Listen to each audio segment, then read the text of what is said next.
Headlines प्रायोजक राजयोग paints, आनंद तुमचा, रंग आमचा.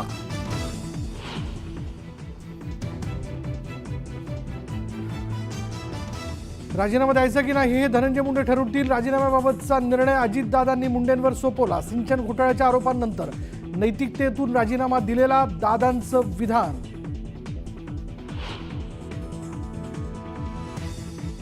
संदीप क्षीरसागर अजित पवारांच्या भेटीवरनं राजकीय वर्तुळात चर्चा. पालकमंत्री म्हणून बीडच्या पाणी प्रश्नावर चर्चा. स्पष्टीकरण देत दादांचा चर्चेला पूर्णविराम.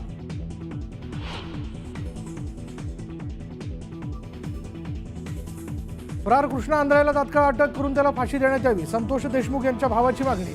तर उद्या मस्साजोगचे ग्रामस्थ एक महत्त्वाची बैठक घेणार, धनंजय देशमुखांची माहिती.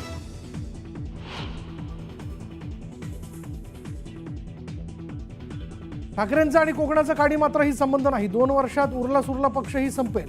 कुटुंबाशिवाय कोणी उरणार नाही, रामदास कदम यांचं भाकीत.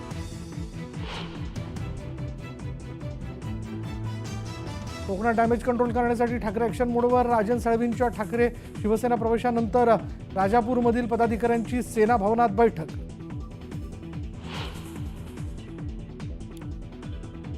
कुठल्याही पदासाठी नौटंकी केली नाही तर क्षमतेप्रमाणे काम करण्याची संधी मिळाली नाही, हा माझा शब्दप्रयोग. मी कोणत्याही पक्षाचं नाव घेतलं नाही, भास्कर जाधवांचं स्पष्टीकरण.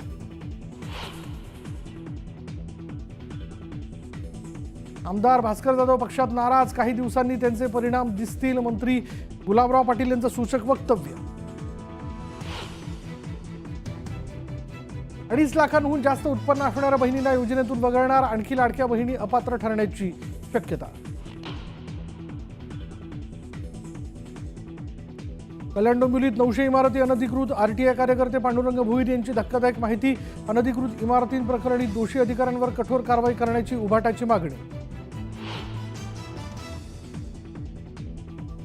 मराठीत बोलणार नाही, हिंदी किंवा गुजरातीतच बोला. मुंबईत कपड्याच्या दुकानदाराची मुजुरी. उभाटाच्या दणक्यानंतर मॅनेजरचा माफीनामा. नागपुरात डोरली गावाजवळील फटाक्यांच्या कंपनीत भीषण स्फोट. 2 कामगारांचा मृत्यू, 5 ते 6 जण जखमी.